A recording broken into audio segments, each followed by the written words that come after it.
And now, it's time for another Dice Tower review with Tom Wässel. Hey folks, today we're taking a look at a small box here, but a big game called Clans of Caledonia. This is a full-on worker placement. It's kind of an action selection Euro-style game in which you're in the Scottish Highlands and you are producing all sorts of goods, trying to fulfill orders and get the most points. There's a lot going on in this game, and like I said, there's a gazillion pieces in here. Look at this.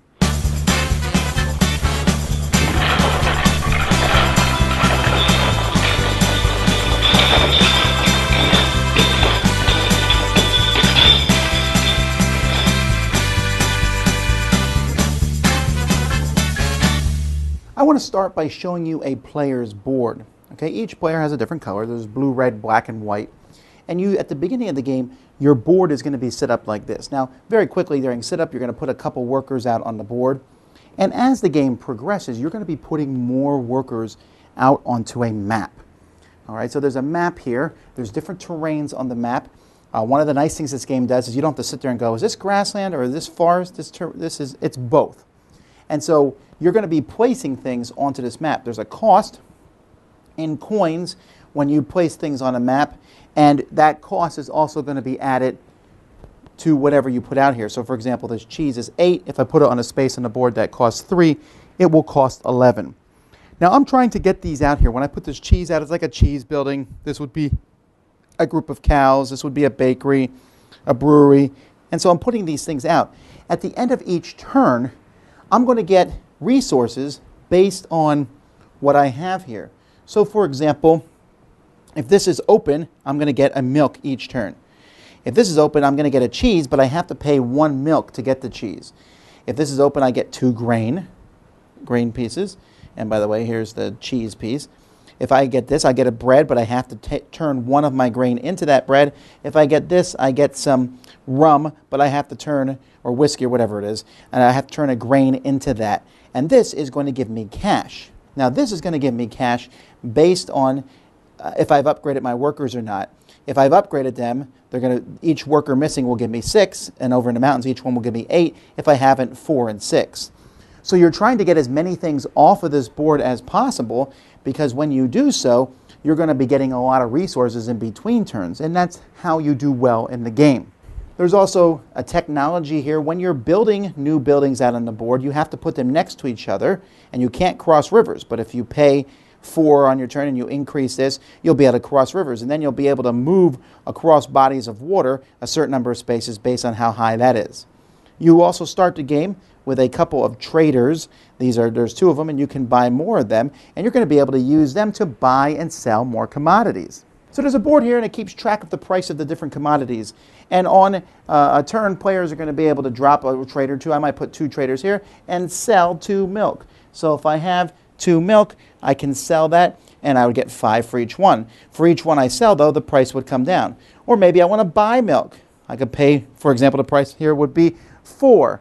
And I could buy 2 milk for 8 if I use 2 traders, and then the price would come up. So the price is going to go up and down based on how people are buying and selling. And the more traders you have, the more times you can go to the market. The only thing you can't do is you can't, on the same round, put traders in the buy and sell of the same exact column. So here's the scoring area, and this area is important. It's going to change from game to game. You're going to have some orders in it here. You're also going to have there's 5 rounds of the game, and there's going to be different ways to score points after each round. Like for example here, if you have 1 of all the different resources, you get extra points for that. So that's going to be ways to score at the end of a round, but fulfilling these orders is one of the biggest ways. Each player will start with a spot to put orders at the beginning of the game, and if you can put it in there, and then you can pay. Here I pay 1 meat and 1 wool, and you say, wait a minute, I didn't see any meat. Well, the way you get meat is if you have a cow or a sheep on the board, you just pull them off. Or for meat, anyway, you get a cow. For there's different, for if you want the mutton here, you'd have to pull a sheep off the board. But you pay these resources, and it will give you a reward. For example, this one here is going to give me 1 hops at the bottom. That's victory points at the end of the game. It's going to let me purchase a tile on the board, put a building out for, I don't have to worry about the cost of the terrain type, and it moves the sugar cane up by 3. Now this is a very important thing because a really huge amount of points of the game come from this. There are three resources here: tobacco, cotton, and sugarcane. And every time someone takes tiles that move them, they're going to be moving up and down. At the end of the game, whichever one is the lowest on the track. So let's say cotton is the lowest on the track at the end of the game. You know, it's all the way down here. And I have five, you know, here I have 3 cotton on one of my tiles. Then each cotton is worth 5 points. That's 15 points. So you want to have a lot of the least. But even the most is worth 3 points each. So if you know, sugarcane's the most and I have these 2 tiles, that'd be 4 times 3, 12 points. So you're going to be scoring points during the game. You're going to be scoring points from these bonus tiles. In fact, there's a lot of ways of scoring points. On the back of your board, it shows you all the different ways that you'll be scoring points at the end of the game. Turns are pretty simple. Each player is just going to be taking action. There's a lot of different actions that players can take. You have a little board that explains all the actions that you can take, so you can buy or sell goods in the market by spending a trader for each one that you want to do. You can take those contracts, and as long as you have an empty space. You can put your units on the board as long as you pay, like I mentioned earlier. You can increase your technology for shipping. You can increase your technology for your workers and make them better. You can buy more merchants off your board so you have more of them, or you can fulfill an export contract. Finally, you can pass.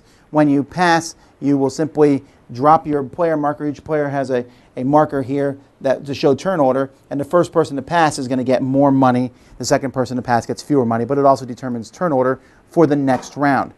There's several other rules involved with the game. As you're placing pieces on the board, if you place your piece next to someone else's piece, you will have an opportunity to buy a piece of something that thing produces from the market. If you go next to these special bonus tiles in the corner, each player, these bonus tiles will change from game to game, and each player has markers to show that they'll take them. So this one, for example, will immediately give you 1 meat, which you might need to fulfill a contract. And that's pretty much it. You're then going to be scoring points, glory points on the track. Basic goods will give you points at the end of the game. Processed goods will give you points at the end of the game. Money, and I should mention, there's a lot of money will give you points at the end of the game. And then I already mentioned how the hops and cotton, tobacco, and sugar score. Now that's not it. Each player is also going to be starting with a clan. This clan is going to give you maybe some starting changes and special abilities. For example, Clan Cunningham can sell milk for 8 coins each. Clan Mackenzie can store the whiskey and sell it for more money. Clan Stewart here gets more traders at the beginning of the game. Instead of starting with 2, they start with 5, and they also get a discount or bonus when they buy and sell. This clan here, Clan McDonald, all their workers can go into water, not just onto the trees and mountains as you place them out, but they give less money, but you can get all of them out quicker. And so you have these. The game also comes with little starting tiles, and these tiles will basically, at the beginning of the game, tell you what your starting resources are. So this one I would start with a wheat, bread, milk, and 55 coins. So that gives everyone kind of a different start. Anyway, at the end of the game, whoever has the most points is the winner. Now here's the deal. I want to talk about components first, because actually before I talk about components, I want to say I like this game. Okay, so I like this game, but before I need to talk about this. I'm glad sometimes when you try to utilize a box to its full degree, but this box is entirely too small. I am barely fitting the lid on here. You have to sit there and really push it flat.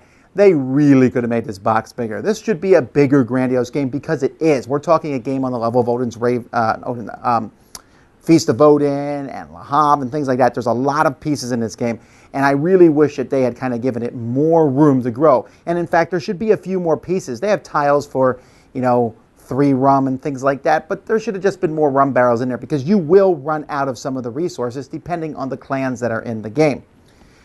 Also, I would have changed some of the colors, like the milk cans are white, and then there's a player who's white, and it's really easy to mix those pieces up. And there's a player, just the player colors kind of are a little close sometimes. That's all minor stuff. Other than that, it's fine. The game doesn't really look that exciting on the table. And again, everything feels like it might be slightly smaller than it should be. So those are minor complaints about the components, but they are things that I've noticed.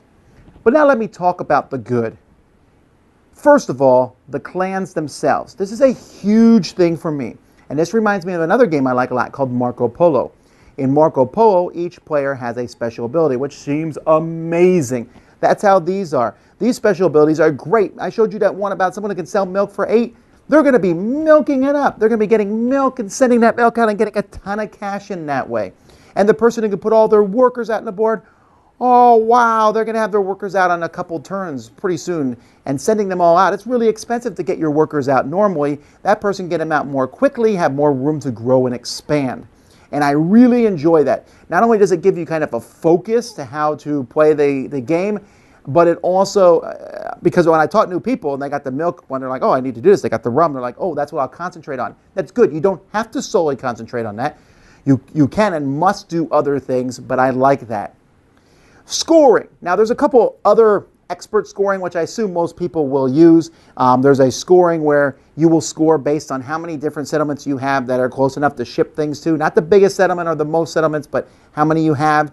So you can get points that way. And you also get points for the most, doing as many orders as possible, which you're going to get a lot of points for orders anyway. The whole order point thing is a little off for me. I get what they're going for, but it's really kind of hard for me to see. Like when I get an order, I want that order because it's going to give me 3 cotton, and that's going to make cotton go up, but then cotton will get ahead of tobacco, and I don't necessarily want that to happen. It's a little obtuse. I almost just wish that cotton was worth a certain amount, tobacco was worth a certain amount, and sugar cane was worth a certain amount, and then you would determine on that, or I don't know, that jived completely with me, but I'll tell you this, orders are important. You can't forget them. So the whole game is about getting pieces out on the board, getting money, because the money makes the world go round in this. Should you upgrade here? Should you upgrade your technology that lets you put pieces farther away, or you're kind of stuck putting when you're placing pieces, putting them on spots that cost 5 or 6, that's really expensive. Do you pass quickly in the game to get more money and to go first next turn, but then giving the other people more options? What kind of resources are you going to produce? Are you going to fight other people? Are you going to try to manipulate that market and mess with that market? Now, games like this often feel deep and complex. This one feels deep, but it doesn't feel complex because even though there is a lot going on, it's all single-step actions in a sense that you need to get resources to fulfill orders. You need to put guys out to get resources. It's not a thing of, I need to do this, to do that, to do this, to do that, to do that. No, and there's not, the only thing that's a little forward-thinking, again, is the sugar cane and the tobacco and how those move on the track. So you got to kind of keep that in mind. But for the most part, it's very straightforward. And you can have fun. You can be like, hey, I'm going to put these out and get cheese. I'm going to put out some animals. Although the animals have a different feel than everything else because you put them out to get wool and milk. But then you sometimes kill them to do an order. Not kill them, send them to the happy farm or whatever. I really like this because I feel like the game has a depth where you can go in time after time after time and really try a whole pile of different strategies. There's a solo variant, which I haven't tried. I don't normally play those with Euro games. It includes dice and other things. And again, that's in this overflowing box. And it's just one of those games I'm like, whoa, all right, let me try this clan. How does this clan work this time? Let me try this clan. And this time I'm going to go for this. And of course, there is interaction between the players as you take spots other people want. As you don't want to get too close to other clans because they'll come in and trade and get the goods they want. As you manipulate the market to mess up other people, like, oh, really? You're doing a lot there with that rum. I'm going to start selling as much rum as I can and lowering that price to make it worth less for you. Or maybe I made it better for you because now it's so cheap you can afford to buy some. And it's intriguing. You can go for a lot of money and just use the market to get what you want. Or you can put out stuff and just try to get those resources for free. There's a lot. I don't think I've scratched even the surface of what's available in this game. So again, my only complaints are really that it should be in a bigger box, and I think it could look a little nicer, although it has metal coins, so that's cool. But fantastic game. Definitely one that you should try out. This is the second game I played from this designer. I really enjoyed his first one. This is another great solid hit from him. That's a great track record to have. Clans of Caledonia. Dice Tower Judgment. Excellent. Thanks so much for watching the Dice Tower videos. Find more great videos and reviews as well as our top-rated audio podcast at Dicetower.com. You can also find other great shows at Dicetowernetwork.com. I'm Eric Summerer, and you've been watching The Dice Tower. The Dice Tower is sponsored by Cool Stuff Inc., where you can find great games for great prices. Cool Stuff, in stock. Check them out at coolstuffinc.com. Shut the door.